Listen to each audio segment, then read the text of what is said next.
Nós vamos então, irmãos, abrir a palavra de Deus. Melhor, nós vamos fazer uma oração e pedir a Deus mais uma vez, a sabedoria, o entendimento para esse tema tão importante que nós começamos a estudar no mês anterior e hoje nós vamos encerrar então. Diácono, como é que está o microfone? Está de boa? Tá, né? Então nós vamos orar. Irmã Irian, ora para nós, pedindo a graça, a direção do Senhor, para nós podermos então refletir sobre esse tema que nós estamos considerando. Senhor nosso Deus e Pai, graças te damos, Senhor, por estarmos reunidos aqui essa noite, pela liberdade que temos, Senhor Deus, de cantar louvores ao Senhor, de abrir a Tua palavra, Senhor, e estudá-la. Nós te louvamos porque sabemos que muitas pessoas não têm essa liberdade.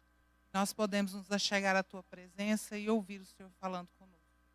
Nós queremos te clamar, Senhor Deus, que o Senhor continue a falar por meio deste estudo, que nós verdadeiramente, Senhor Deus, possamos entender aquilo que o Senhor tem para as nossas vidas.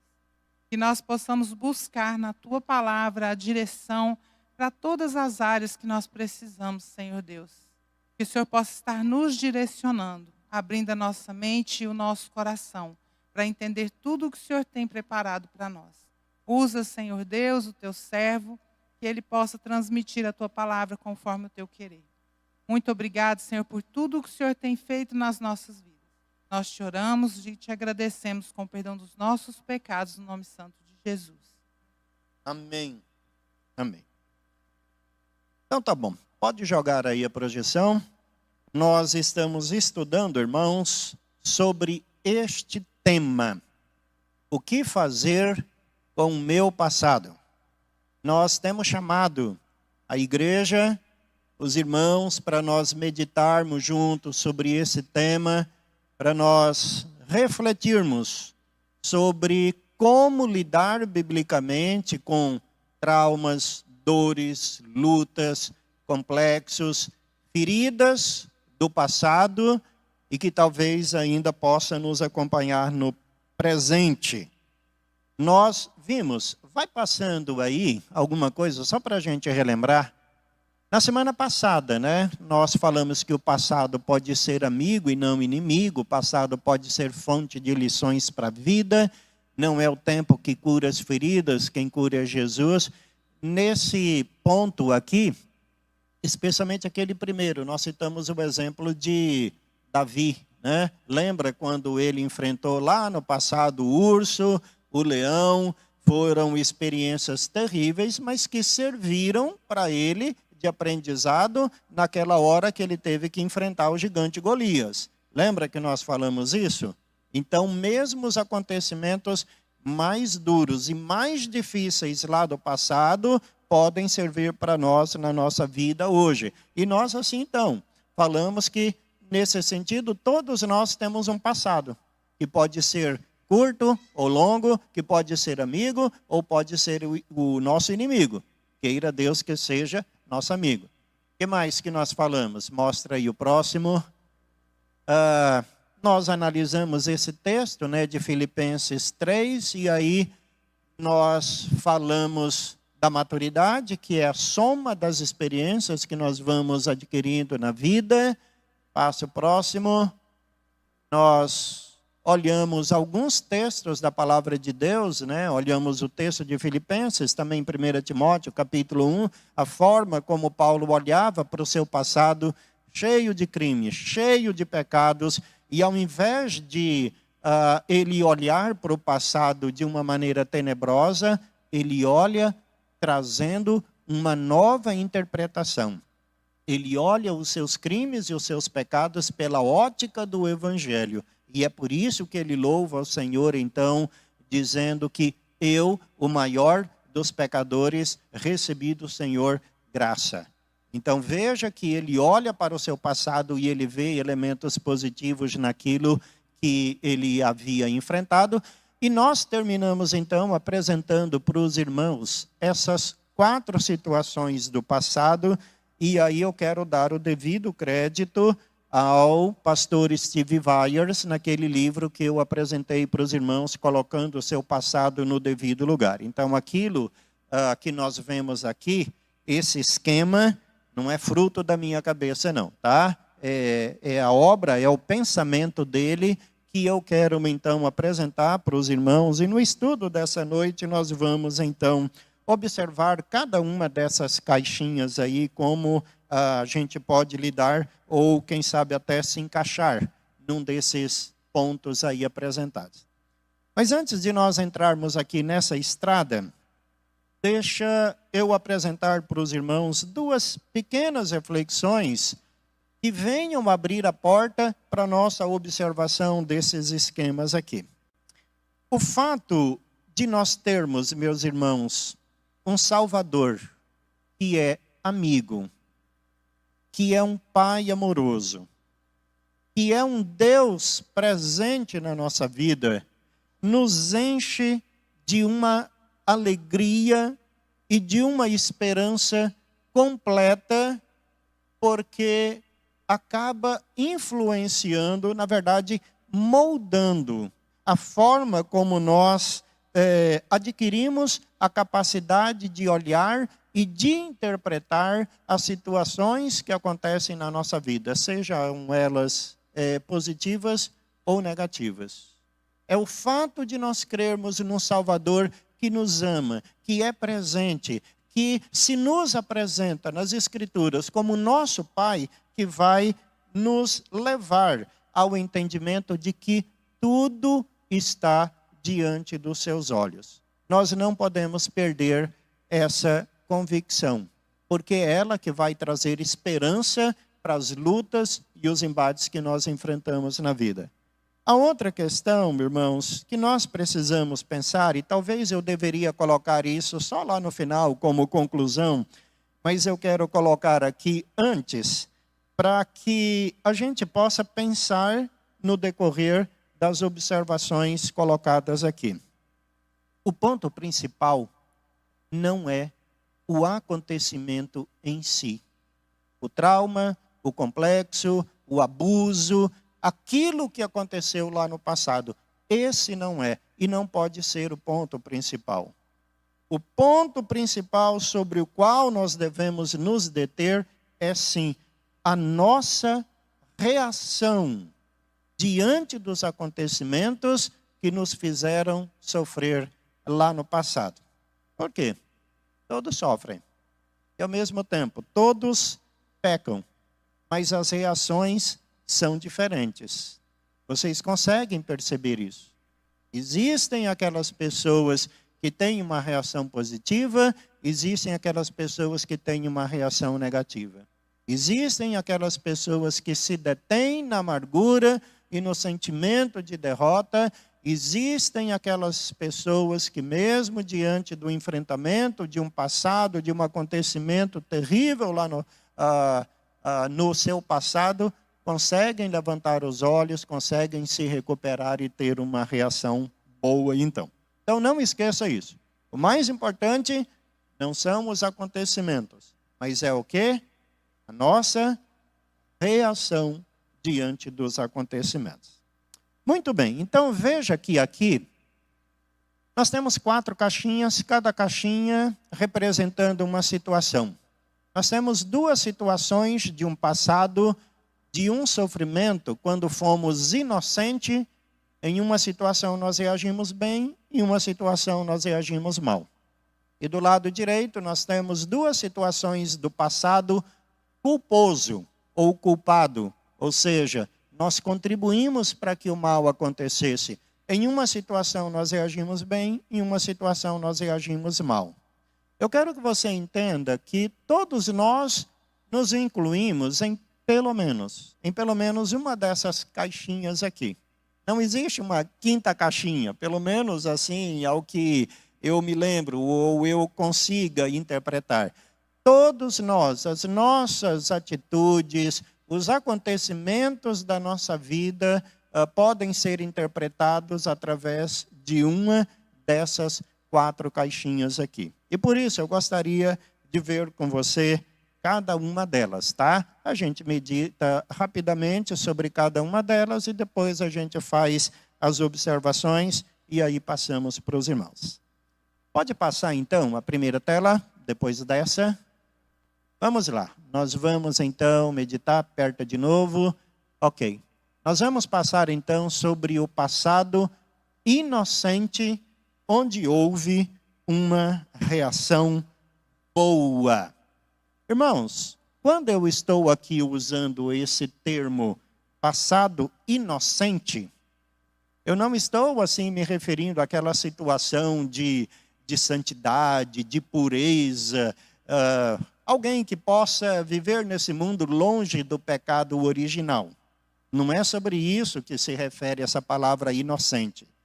Ela se refere àquele tipo de sofrimento que você ou a pessoa tenha enfrentado, onde ela não contribuiu para que o pecado do outro se manifestasse contra ela. É nesse sentido que nós estamos usando a palavra inocente. Os irmãos conseguem entender? Você não foi um elemento ativo. Você estava vivendo, mas você não praticou assim nenhuma obra que gerasse alguma culpa, que motivasse ou justificasse a maldade dos outros contra você. Ou seja, você foi vítima. E às vezes a gente fica pensando, por que essas coisas acontecem? Irmãos, nem eu e nem você estamos livres dessa tragédia aqui. Nós procuramos, como cristãos, maduros que somos, e pelo menos eu os vejo assim, nós procuramos andar dentro da Bíblia, lembramos os ensinamentos do Evangelho, lembramos os ensinamentos de nossos pais que falam sobre respeito, que falam sobre educação.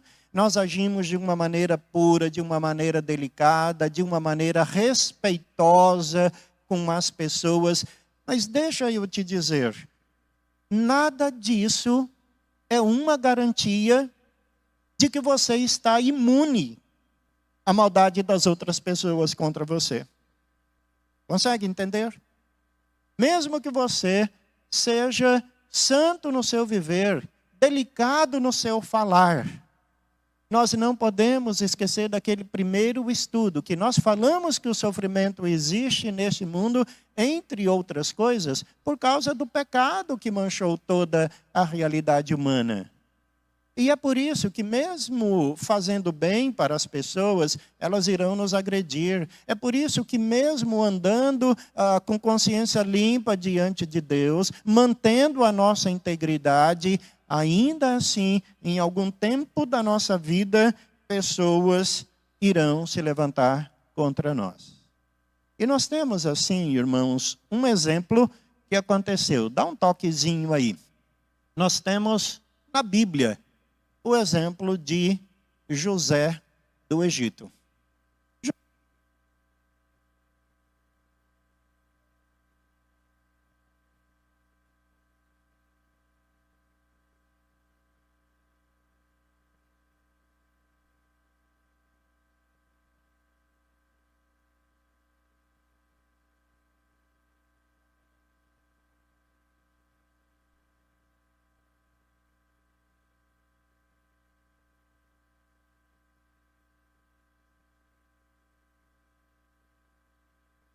Dois, aí foi. Existe um detalhe interessante, meus irmãos, que marca o relato da história de José do Egito.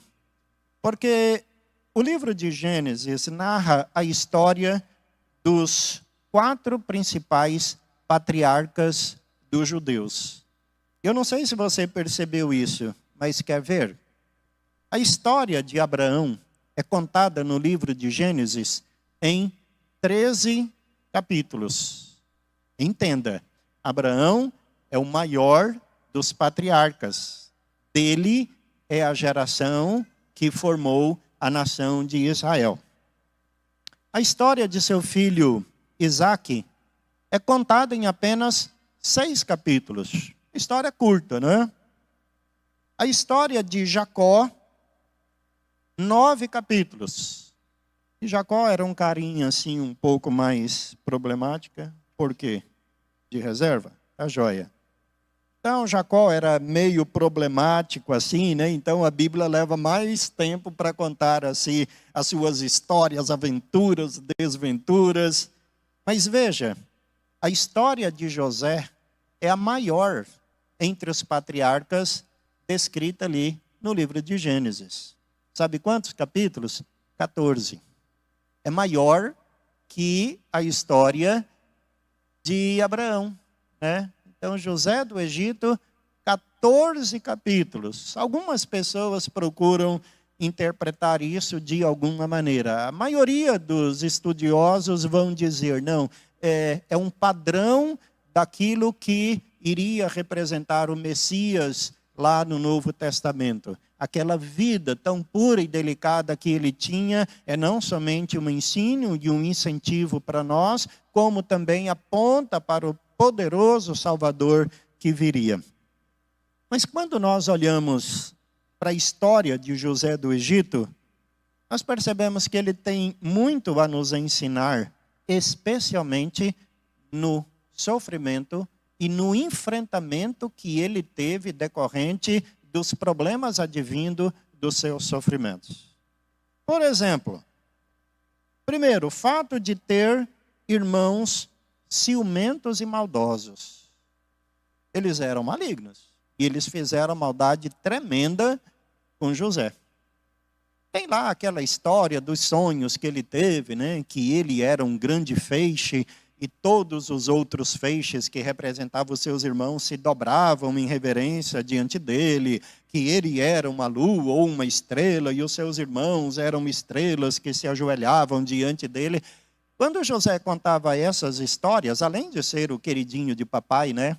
Mas tudo isso despertava dor de cotovelo, sentimento de revolta nos irmãos. Então a gente sabia que isso iria acontecer, né? Coisa boa não iria dar, não. E aí aconteceu, Gênesis 37, que os irmãos se reúnem, joga ele dentro do poço, quer matar o menino, a mão da providência não deixa. Tem um dos irmãos que tem um pouquinho mais de juízo e fala, não, ao invés de matar, vamos vender ele como escravo, a gente fica livre dele. Ele tinha também o outro problema, de ser acusado injustamente, e assim que chega lá no Egito, a mulher de Potifar põe o olho de cobiça nele, convida para o pecado, ele se nega e ele é acusado então. Fake news. Ele vai para a prisão, ali ele sofre um bom tempo. Prisão de um inocente.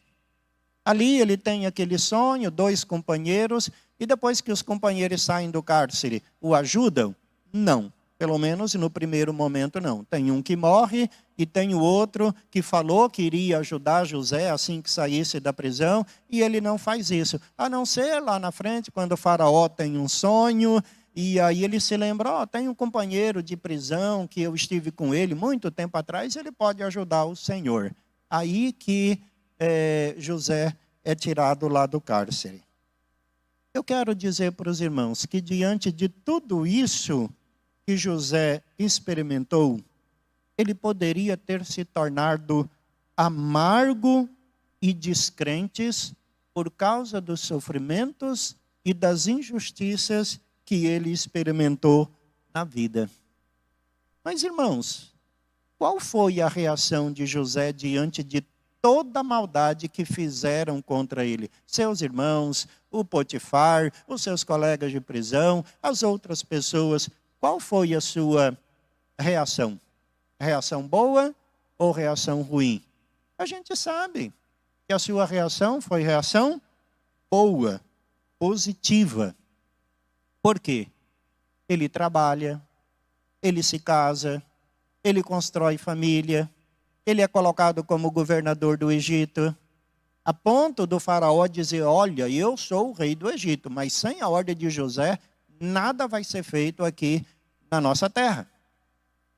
Veja o grau de confiança que havia ali em relação a José, até o dia que ele se encontra com seus irmãos. Depois de tanto tempo, depois de tantos anos, a Bíblia não especifica, mas devem ter sido tantos anos, porque quando seus irmãos o encontram, já não o reconhece mais, né?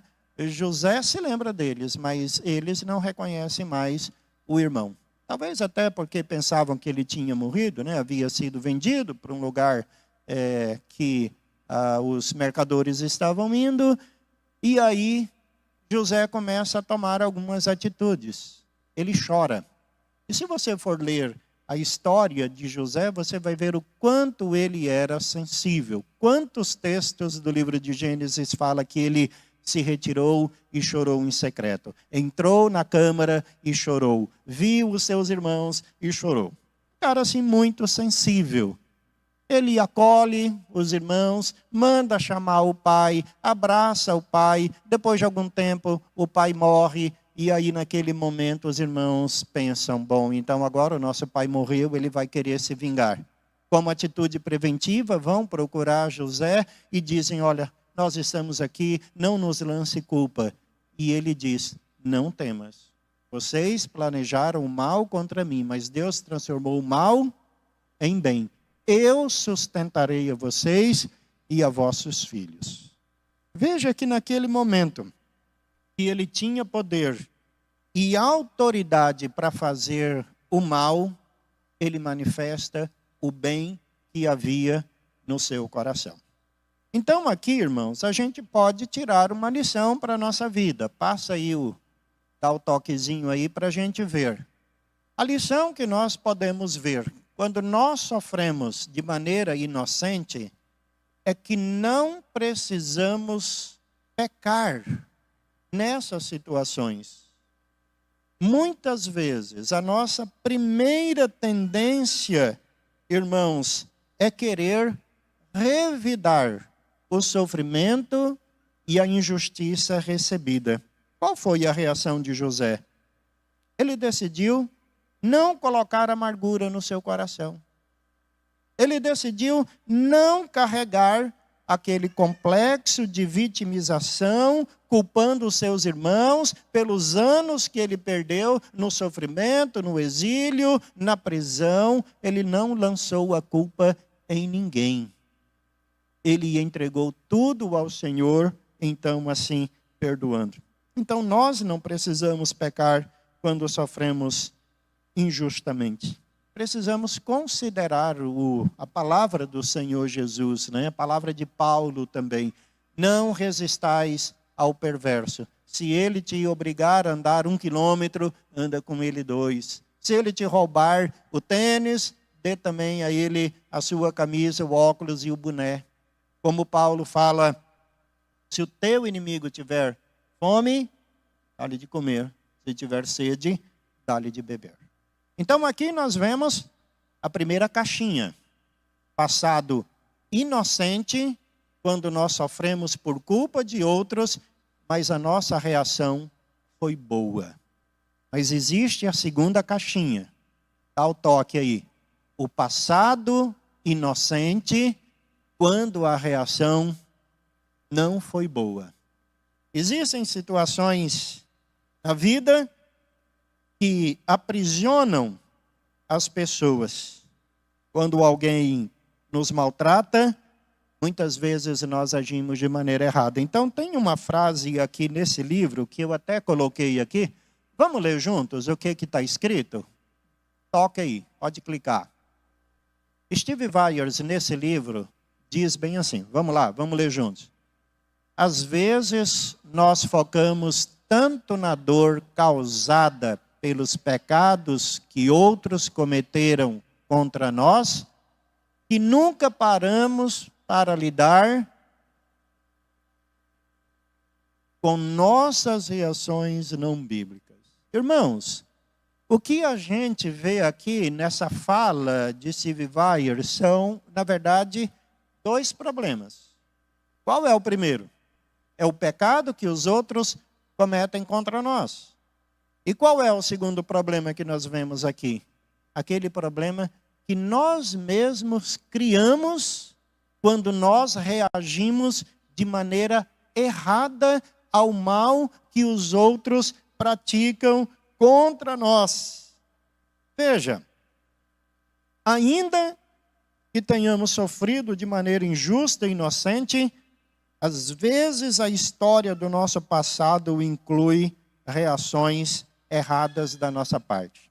Especialmente, meus irmãos, porque na vida, a maioria de nós foi ensinada a reagir, não necessariamente a agir. Esse é o problema que muitos de nós carregamos aqui. As pessoas têm muita facilidade, especialmente os nossos pais, irmãos mais velhos, a nos ensinar da seguinte forma: se alguém te fizer isso, você faça isso. Se alguém falar 2, você fala 4. Se alguém fizer assim, você haja de maneira diferente. Então nós crescemos aprendendo a reagir, mas não necessariamente a agir.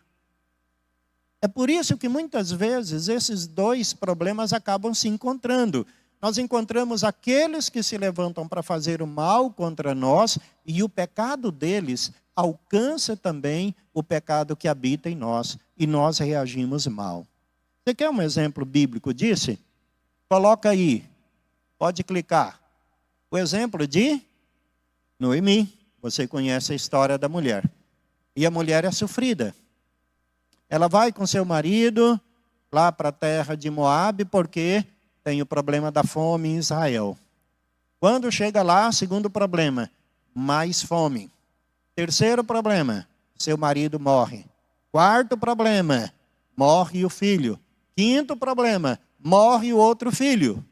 Aí não poderia ter uma situação mais calamitosa no contexto do Velho Testamento, porque uma mulher judia ou israelita, morando em outra terra, viúva e sozinha. Qual foi a reação de Noemi? A pior possível. O que ela pensa? Bom, já que a minha vida está acabada, vou voltar para a minha terra. Isso é até bom, é louvável, né? Mas aí quando as noras chegam para ela e falam, nós vamos com você. O que Noemi fala para as suas noras? Alguém se lembra? Para a casa de vocês, para o seu povo e para os seus deuses. A fala de Noemi é autoacusatória. É a maneira dela dizer, olha, já que Deus não pôde me livrar de tanta desgraça, então ele tem o mesmo poder que os ídolos das nações. E ao invés de evangelizar as suas noras, ela aponta para o caminho inverso. Não, segue os seus deuses. Volta para a sua terra e volta lá para os seus deuses. Ruth é teimosa, acompanha Noemi, ainda bem, porque a história da providência passa também por ela. E quando Noemi chega lá na sua terra, em Israel, quando todo mundo fica feliz, depois de muitos anos de ausência, começam a dizer, olha, Noemi voltou, olha, Noemi está aqui entre nós. O que Noemi fala? Não me chamem de Noemi, me chamem de Mara, porque Mara, a palavra hebraica significa amargura, ou amargor, ou amarga, né? Então ela está dizendo, não me chame mais de Noemi, me chame de amargura, porque assim é a minha vida. Irmãos, você conhece pessoas como Noemi? Pessoas que carregam as amarguras anos e anos na vida. Irmãos, dói o coração ouvir histórias de abuso, de perdas, de dores, de sofrimento que mudaram a vida das pessoas. Mas a dor da história da vida dessas pessoas aumenta quando nós percebemos que elas não souberam lidar bem diante de uma situação que não podia controlar. E são essas pessoas que carregam suas dores, suas amarguras, seus complexos, seus traumas, anos e anos, pela vida toda. E eu quero dizer para os irmãos, tire a amargura do seu coração. se ela existe. Assim como Deus cuidou de Noemi, Deus também tem cuidado da nossa vida. Você não precisa ficar carregando as suas dores, suas amarguras pela vida fora. É preciso colocá-las diante do Senhor, porque Deus é aquele que tem poder para mudar a história. Olhe para a vida de Noemi e veja como que ela terminou. Capítulo 2, capítulo 3, fala sobre a situação de Ruth, que de mendiga, catando resto de plantação, encontra lá o amor da sua vida, eles se casam, têm um filho, e como que o livro de Ruth termina lá no capítulo 4? Diz que Ruth dá à luz a uma criança, mas a Bíblia diz que aquela criança era de Noemi, ela foi crescida no colo de Noemi. Então aqui também há uma lição para a gente, pode clicar aí. E veja só, não podemos mudar o passado, mas podemos controlar as reações do nosso coração pela graça de Deus. Isso quer dizer, ainda que as histórias da nossa vida sejam tão pesadas como foi a história de Noemi, nós podemos controlar a nossa reação. Ela não sofreu as suas perdas por causa de alguma culpa. Ela era inocente, mas a tragédia aconteceu. E ela reagiu mal, diferente de José. Ela era inocente, mas ela sofreu porque reagiu de maneira errada. Então nós temos essas duas situações. Mas nós temos duas outras situações naquela caixinha. Vocês se lembram? Então passa aí para o próximo slide. Nesse próximo slide, nós vemos que a terceira e quarta situação são diferentes. Porque nessas situações, nós fomos ativos, nós tivemos escolhas erradas que trouxeram sofrimento e atitudes, tanto para a nossa vida, quanto para outras pessoas, atitudes ruins. Nós erramos, nós pecamos, e a nossa reação foi boa ou foi ruim. Vamos observar então esse primeiro ponto, que é aquela terceira caixinha, do passado culpado com uma reação boa. Qual é o exemplo da Bíblia que nós temos aqui? Pode clicar. Nós temos o exemplo do apóstolo Pedro. A história dele é bem conhecida. Homem de fé, homem de atitude, mas também impulsivo, temperamental. E a Bíblia fala sobre a grandeza do seu pecado quando o livro de Lucas diz que, os evangelhos fala que Jesus havia sido preso e na noite em que ele foi aprisionado, ele passou a noite toda sendo levado de um lugar para o outro. Para Pilatos, de Pilatos para Herodes, Herodes devolve para Pilatos, e aí tem a condenação, tem o julgamento, tem as bofetadas, as torturas que Jesus vai sofrendo. Mas alta madrugada, quando Jesus está sendo levado de um lugar para o outro, ele se encontra meio que de longe com Pedro. Quando Pedro havia negado Jesus pela terceira vez, cantou o galo, Jesus estava passando de um lugar para o outro, e a Bíblia diz que os olhares se cruzaram. E eu fico imaginando, irmãos, aquela cena. Fico imaginando assim, Jesus já cansado por uma noite mal dormida, de torturas, aliás, nada de dormida, de tortura, e de repente Jesus olha para Pedro, e aquele olhar que nós sabemos muito bem como funciona, não se diz nada, mas ao mesmo tempo a pessoa entende tudo. Pedro, eu te avisei. Pedro, você sabia que isso ia acontecer. Pedro, lembra-se que eu orei por ti para que a tua fé não desfaleça. Deixa eu te dizer, Pedro reconheceu o seu pecado, reconheceu a sua culpa, tanto que os evangelhos dizem que imediatamente Pedro saiu de onde estava e foi chorar amargamente.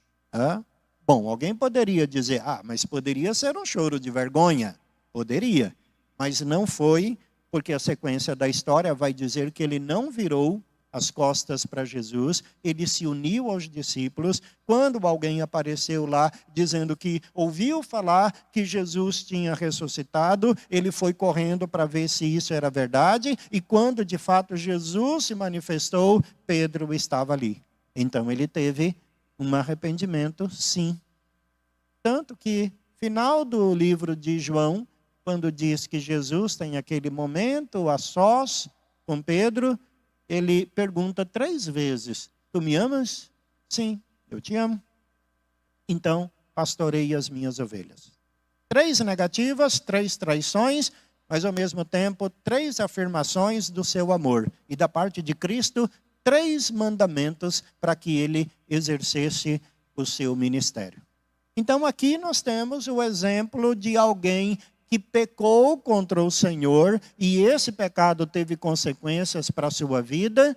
No entanto, a sua reação foi boa.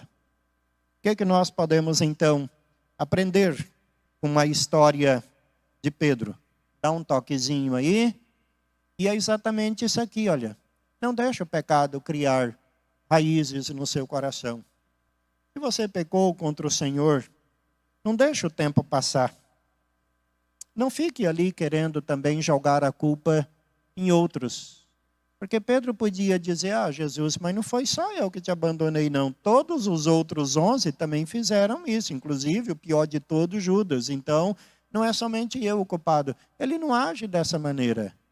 Ele trata o seu pecado com o Senhor. Ele sabe que quanto mais tempo ele ficasse amarrado ao pecado do passado, mais dificuldades ele teria para renovar o seu compromisso com o Senhor. Então pode ser que existam situações do seu passado que você agiu errado. Você pode ter uma reação boa. Não precisa ficar amarrado, sofrendo por causa daquela experiência negativa lá que aconteceu. E assim nós temos então a última caixinha, a 4ª situação, pode passar, de um passado culpado com uma reação ruim.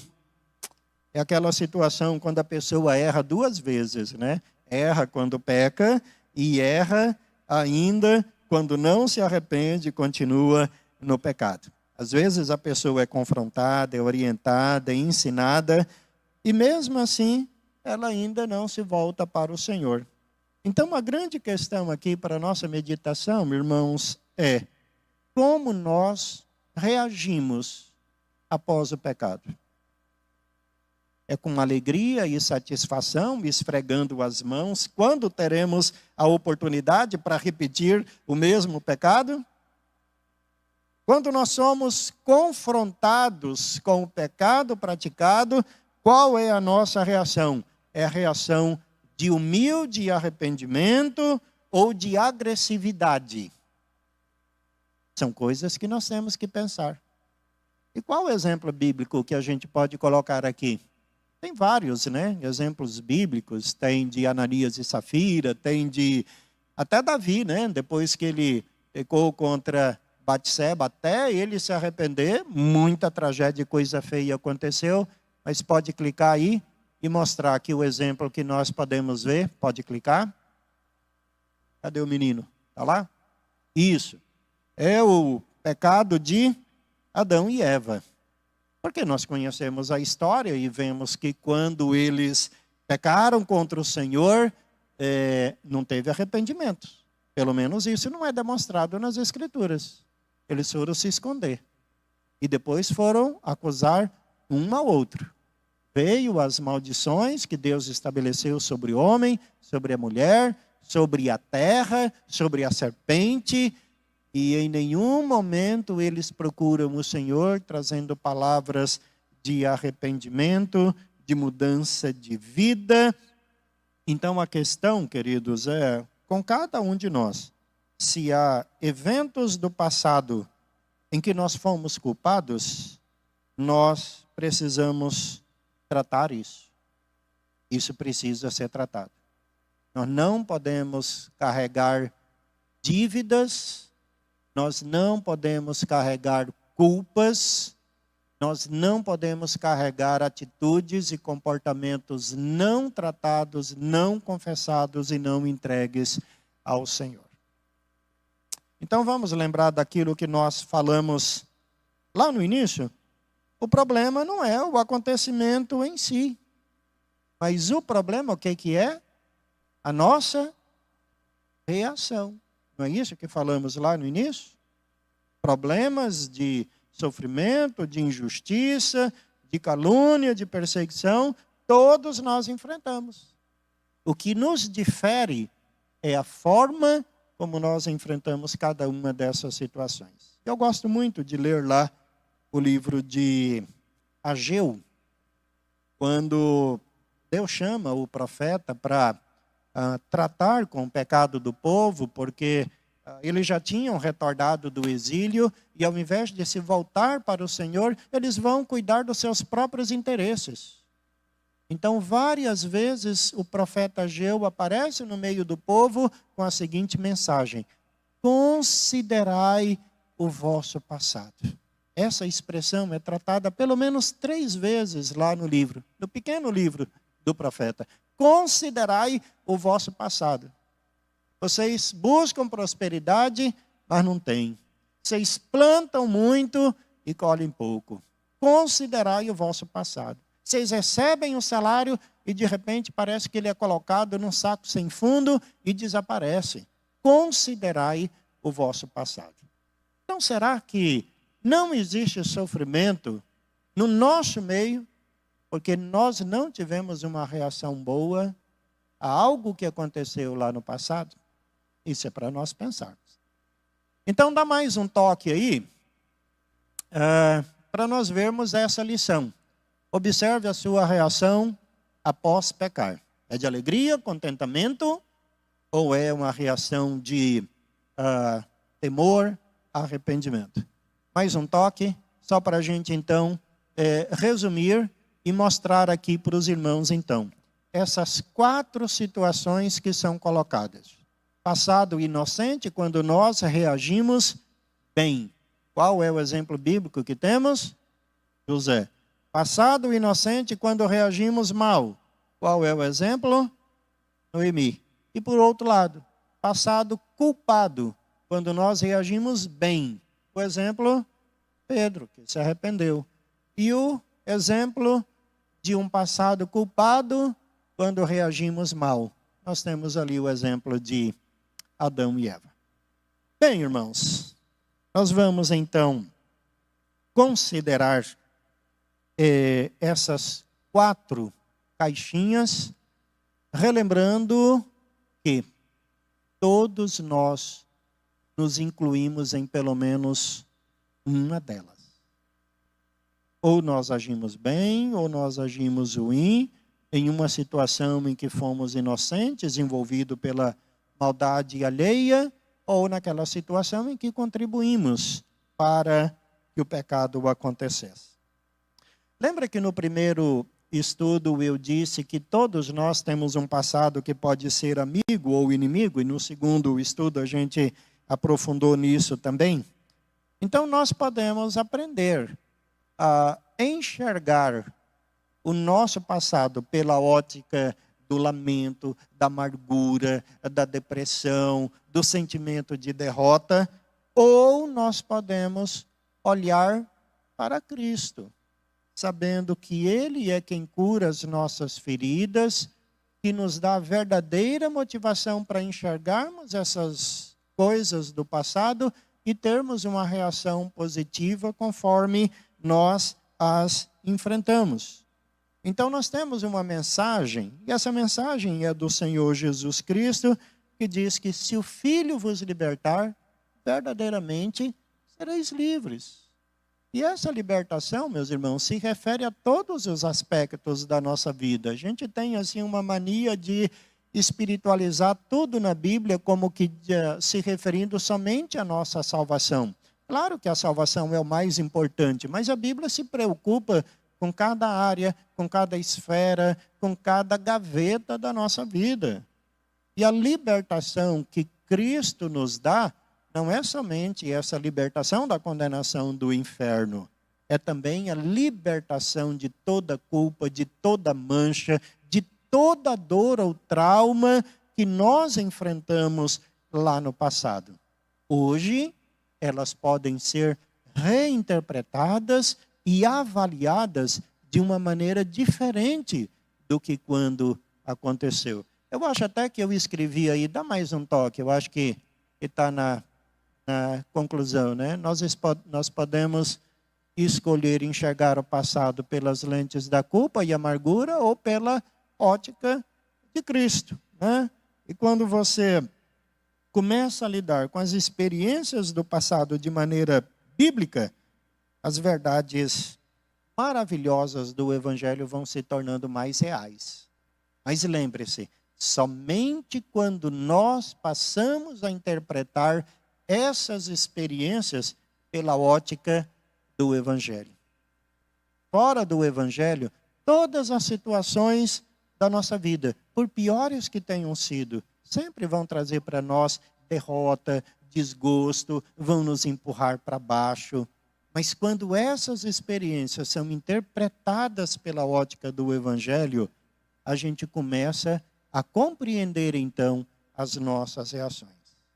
Entenda isso, Cristo é tudo na nossa vida, Ele é a nossa lente, é através de Cristo que nós interpretamos as situações. Mas ao mesmo tempo, irmãos, comece também a avaliar a sua reação. Como disse naquele texto que lemos, né? Às vezes a gente só olha para o mal praticado pelo outro contra nós, mas nós esquecemos de olhar para nosso próprio comportamento pecaminoso, para nossa reação pecaminosa. Lembre-se que Jesus é chamado nas Escrituras de varão de dores e que sabe o que é padecer. O autor de Hebreus nos convida para procurar o trono da graça, Hebreus 4,16, a fim de encontrarmos socorro em ocasião oportuna. Que bênção!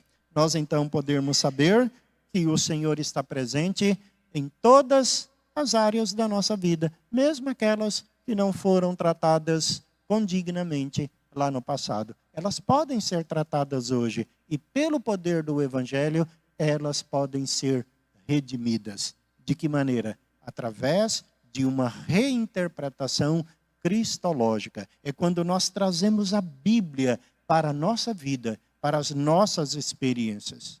A Bíblia diz respeito não somente à salvação da nossa alma, eu repito, mas a cada parte e a cada esfera da nossa vida. Bom, irmãos, até eu fiquei cansado agora, viu? Porque, puxa vida, não são coisas fáceis, são coisas difíceis. E assim, irmãos, eu oro muito para que você saiba processar tudo isso aí, né? Porque às vezes nós estamos na igreja, nós recebemos tantas informações e quando nós saímos daqui, nós ficamos assim pensando, puxa, é muito maravilhoso, é muito bonito, mas e agora? O que eu faço com isso? Os irmãos são maduros e os irmãos sabem o que fazer.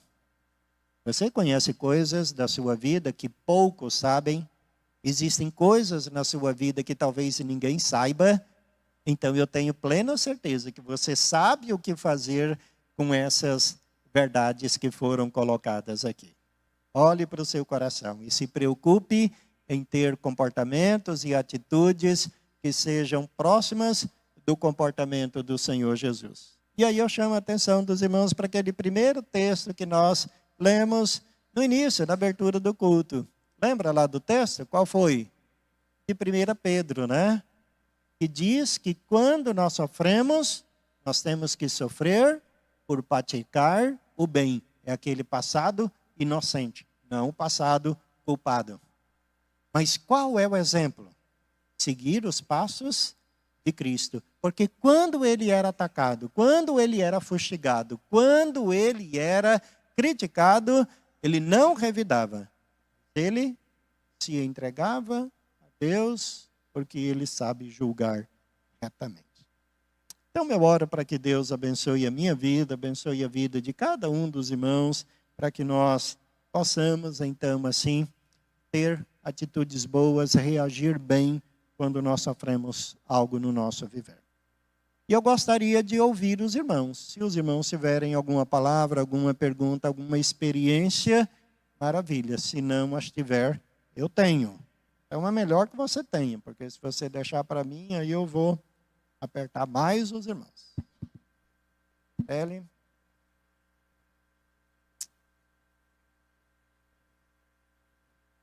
Boa noite.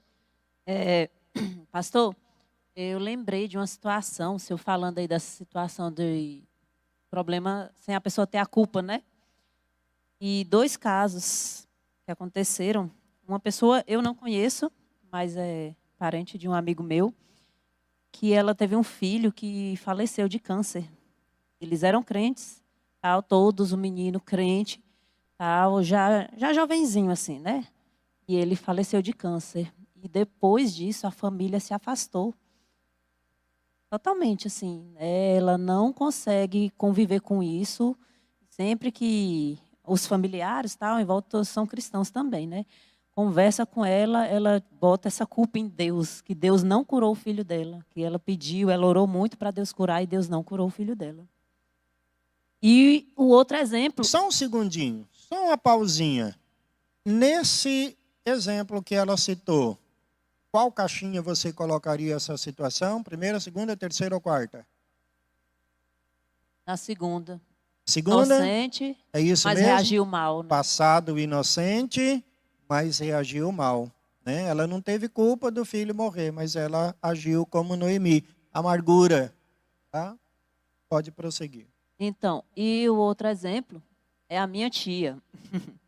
Tia Ellen, esposa do meu tio Neto, irmão da minha mãe, que todos conhecem. Grande parte, né? Minha tia Ellen, ela tem passado por uma história assim de sofrimento. Ela perdeu o irmão que com 10 anos de idade de câncer. O irmão faleceu, leucemia. Ela perdeu o filho dela com 10 anos de idade.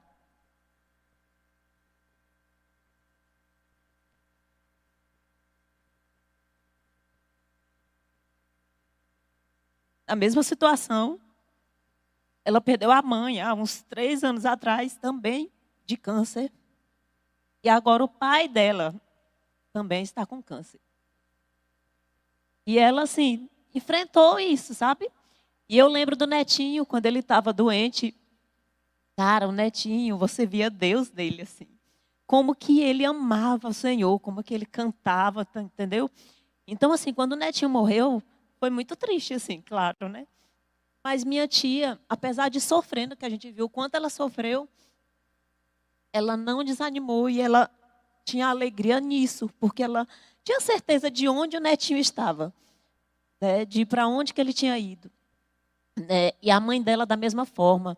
A tia Cleide, ela adorava cantar e tocava piano tal, e assim, ela sempre fez isso. E a tristeza da tia Cleide, eu lembro ela falando que era porque nos últimos tempos ela estava com câncer nos ossos. Então ela não conseguia mais tocar. Ela tinha muita dor, tal, não conseguia tocar, né? E hoje minha tia Ellen, inclusive, ela está lá no Mato Grosso com o pai dela, né? Porque ele está fazendo tratamento, ela está acompanhando, tal assim. Mas ela não desanimou. Ela não desistiu, ela não desanimou. Ela crê que Deus tem o controle de todas as coisas e Ele que conduz todas as situações. Ela já me conversou assim, eu estou cansada de perder as pessoas que eu amo. Mas ela coloca assim, o entendimento, mas Deus é que sabe de todas as coisas. Então, tudo está no controle dele, né? O entendimento do porquê está nas mãos de Deus, né? E nessa situação, onde que a gente colocaria? Em que caixinha? Na primeira? Não é verdade? É sofrimento inocente, uma reação boa. Tá?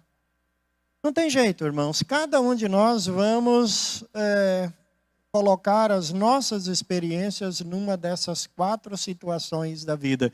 O que Steve Byers fala aqui na parte final desse livro é como se cada dessa caixinha fosse um cesto de lixo. Nós vamos jogando as nossas experiências ali e ao final de tudo a gente tem que pegar aqueles cestos e jogar tudo fora, né? Para nós começarmos a ter atitudes positivas através da ótica do Evangelho. Mais alguém? Tem mais irmãos ali atrás também, tá? Depois você mantenha a mão levantada aí. Pastor, enquanto o senhor estava aí mencionando sobre Pedro, né? Assim, pensando como que a atitude de Pedro tem muito a ver conosco, como que muitas vezes nós reagimos, né? Nós como crentes, seguidores de Cristo, quantas vezes nós negamos Jesus? Algumas vezes, né? Lá por mim, a gente pode negar Cristo numa atitude que você pode não ver ali um necessitado, uma atitude que você pode pecar, e aquilo ali talvez pode até ser talvez um pecado às vezes voluntário, às vezes involuntário. Mas quando você depara com a palavra, quando você vai ter aquele momento com Cristo, que você vai ter aquele momento de comunhão, e você, o amor de Cristo, né, o olhar de Cristo, a palavra de Cristo é como se olhasse para nós, né, nos mostrando, escancarando o nosso pecado. E aí você lembra, né, que às vezes eu neguei, uma oportunidade que eu tive de falar do amor de Cristo, não falei, uma oportunidade que eu tive de orar com a pessoa, não orei, uma oportunidade que eu às vezes tive de não dar um testemunho, por exemplo, né? Então, assim, mas aí que entra. Pedro teve uma reação de arrependimento e houve uma mudança de vida. Verdade. Eu fico pensando, né? Até que ponto estamos arrependendo e esse arrependimento está gerando frutos de arrependimento? Sim, verdade. Uau. Porque às vezes o amor de Deus nos constrange, deparamos com a palavra ali, a gente fica com vergonha do pecado, pedimos perdão, mas até que ponto esse perdão está gerando frutos de arrependimento? Mas existe um exercício que nós podemos fazer todos os dias. Pregar o Evangelho para nós mesmos. A gente precisa praticar esse exercício. É muito necessário. Olhar no espelho e dizer para nós mesmos as verdades da palavra, que nós tanto queremos dizer para o outro, mas no início do dia, a gente tem que dizer as verdades do Evangelho para nós mesmos. Então, boa noite, né? Boa noite. O que eu queria mais era assim fazer uma reflexão, né? Diante do que a Arely compartilhou da tia dela. Aí a gente escuta, né? E fica, meu Deus, como pode, né? A pessoa passar por tanta coisa assim. Caso igual ela falou que a tia dela teve toda essa histórico familiar e ainda assim, né? Tá alegre, viu, né? Levou de uma forma boa. E aí, a nossa tendência, assim, ser humano, é até questionar a Deus, né? Pensar, meu Deus, por quê? Né? O que o Senhor está querendo me mostrar com isso, né? E aí fica a reflexão de que realmente Deus sabe de todas as coisas, né? Mas a gente, como ser humano, às vezes até peca também de querer questionar a Deus o que é que Ele quer. Porque às vezes tem gente que vive a vida de uma forma, parece que não tem tanto problema, e outros parece que tem tantos problemas, coisa tão forte, tão pesada, e aí acho que a tendência do ser humano é realmente questionar a Deus, né? Uhum. É isso. A gente olha para as mídias sociais e a gente vê todo mundo feliz, né? Todo mundo com aparência de felicidade. E a gente olha para a nossa vida, ai, ai, ai, tadinho de mim. Bom, eu sempre tenho dito, nem sempre as pessoas são tão felizes quanto elas parecem ser, e nem nós somos tão derrotados quanto às vezes nós pensamos que somos. Às vezes um pensamento equilibrado sobre a vida dos outros e a nossa própria vida nos faz muito bem, né? Não cria expectativas falsas e erradas sobre os outros e nem sobre nós mesmos. Mais alguém? Sim. Então tá. E essa questão do inocente, né, que sofre é muito interessante.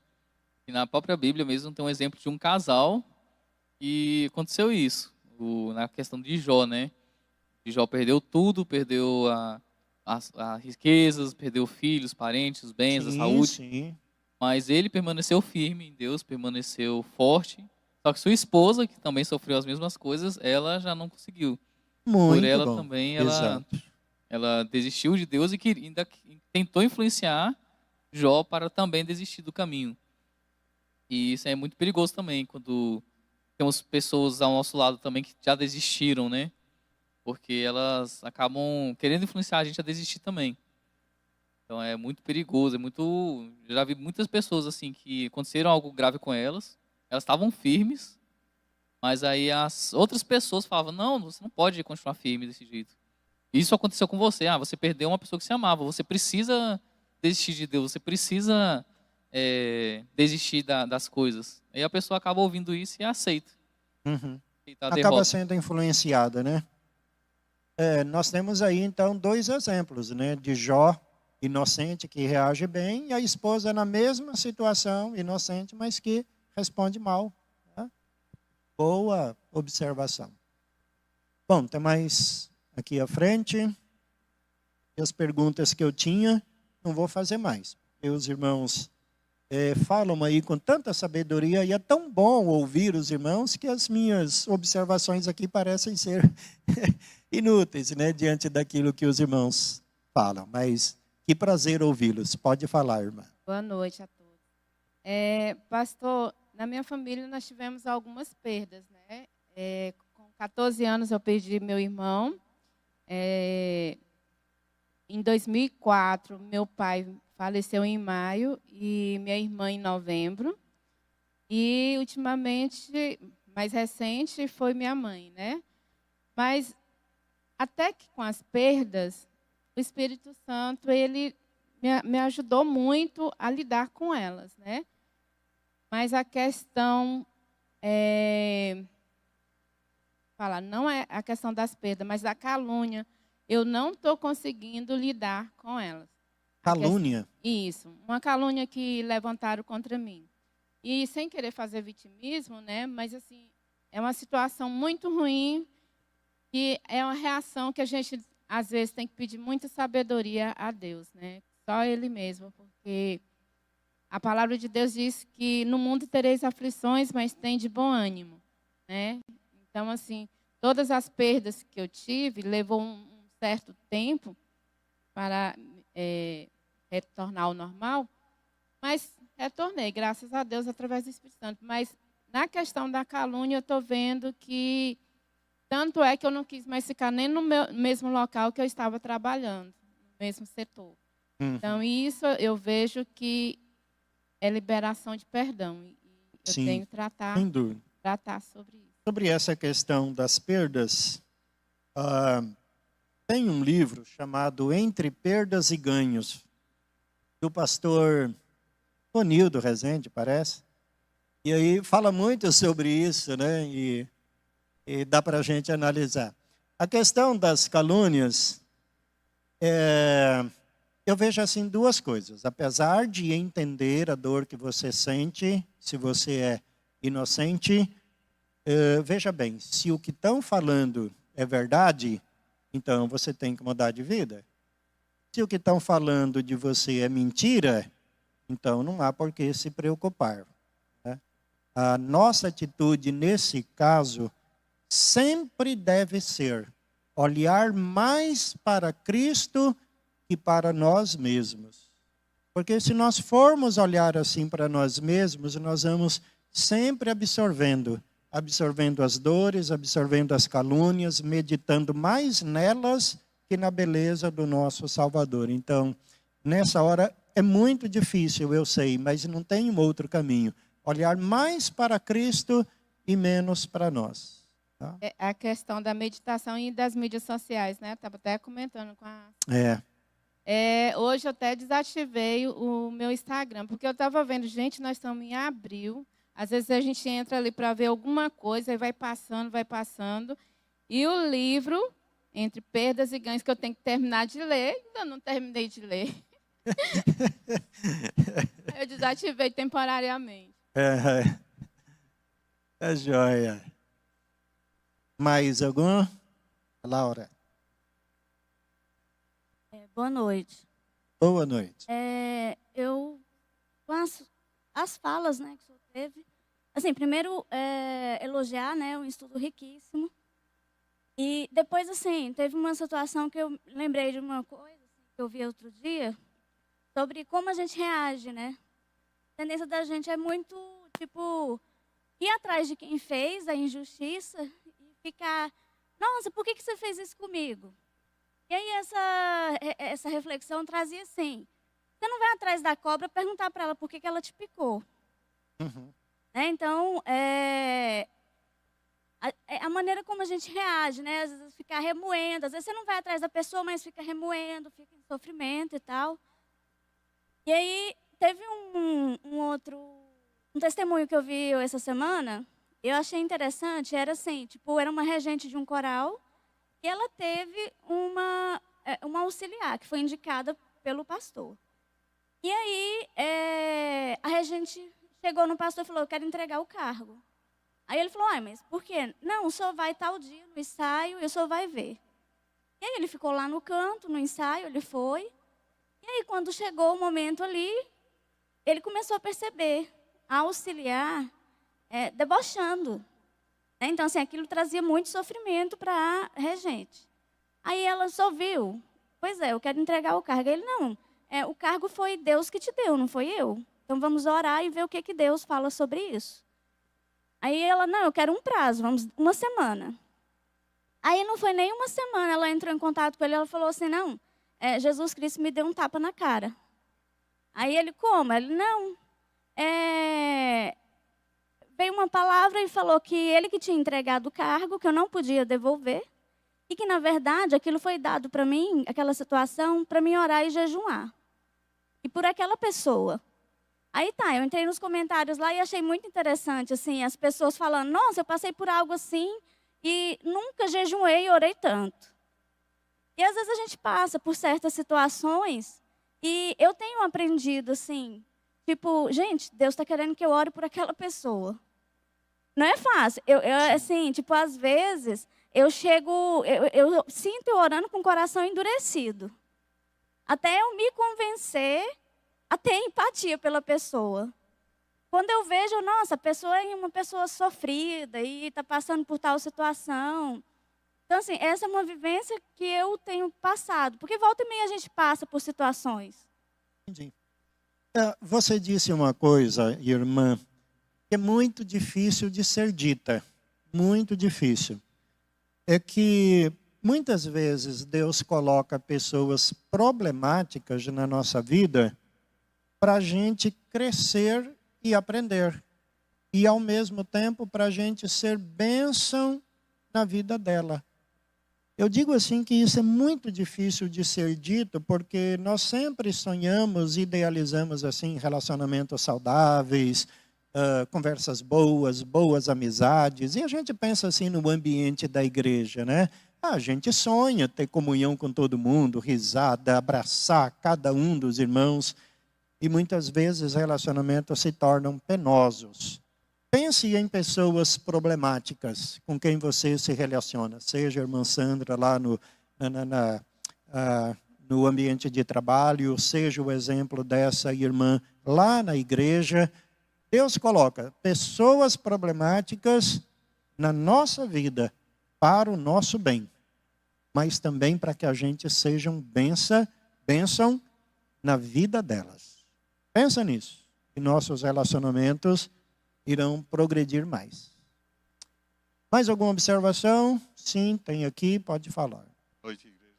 Boa noite. Pastor, assim, essa questão do passado, a gente lidar com o passado, às vezes torna muito perigoso, tá entendendo? Na vida da gente. Por exemplo, assim, coisas do passado. Aí você erra, você tem uma geração, seu filho vai passar pelos mesmos erros que você. Se às vezes, se você não tiver a sabedoria, você não tiver Cristo como base, você começa a atribuir as consequências daquele mesmo pecado que eu passei, sendo que meu filho está passando, a família passa. E não, ali foi a consequência do meu pecado. Veja a gente, muitas das vezes, veja a gente prostrar-se diante de Deus e orar para que o problema seja solucionado, assim, vem a solução do problema através da oração, através do Senhor Jesus Cristo, a gente retribuir ao nosso passado, ao nosso pecado. Sim, sim. Certo? É. Por exemplo, eu não vou falar a prática. Eu vou falar de um pastor. Pastor, eu conheci ele, Deus colocou ele na minha vida. Excelente criatura, pessoa de Deus. Mas ele abandonou o pastoreado da igreja por consequência do pecado dos filhos. Entendeu agora? Sim. Ele atribuiu o pecado das filhas, dos filhos, saiu da igreja, ele atribuiu a um pecado lá do passado dele. Entendi. Entendeu? Entendi. Assim, eu não consigo, assim, ele como, eu, na verdade, eu não atribuo, porque hoje eu conheço a Deus, e se meu filho, minha família, qualquer coisa, passar por coisa parecida que eu passei, ou já passou, ou já passaram também, isso é fato, eu atribuo que seja assim, Tá. que Jesus Entendi. resolva eu pedindo a Ele em oração. Entendi. Nós vamos então encerrar, irmãos, mas eu pego essa fala do irmão Ailton dizendo o seguinte, são duas coisas. Primeiro, nós cremos que nosso pecado está perdoado, foi entregue ao Senhor e Deus sabe o que fazer com os nossos pecados. Ele lança no mar do esquecimento. Segundo, existe culpa e responsabilidade. Às vezes, nós temos responsabilidade em relação a erros de nossos filhos, mas ao final a culpa é dele, não é nossa. Nós podemos assumir responsabilidade, mas a culpa será sempre pessoal, jamais será imputada a outros. Por isso que Jesus falou que cada um dará contas de si mesmo a Deus. Tá? Irmãos, que momento agradável, que momento proveitoso. Algumas lições e experiências que poderiam ser compartilhadas. Podemos fazer isso em outros momentos, em outros encontros, mas aquilo que nós compartilhamos aqui e a sabedoria que Deus tem dado a cada um de nós podem nos firmar na palavra e fazermos assim, crentes submissos ao Senhor, entregando a Ele, então, cada parte da nossa vida.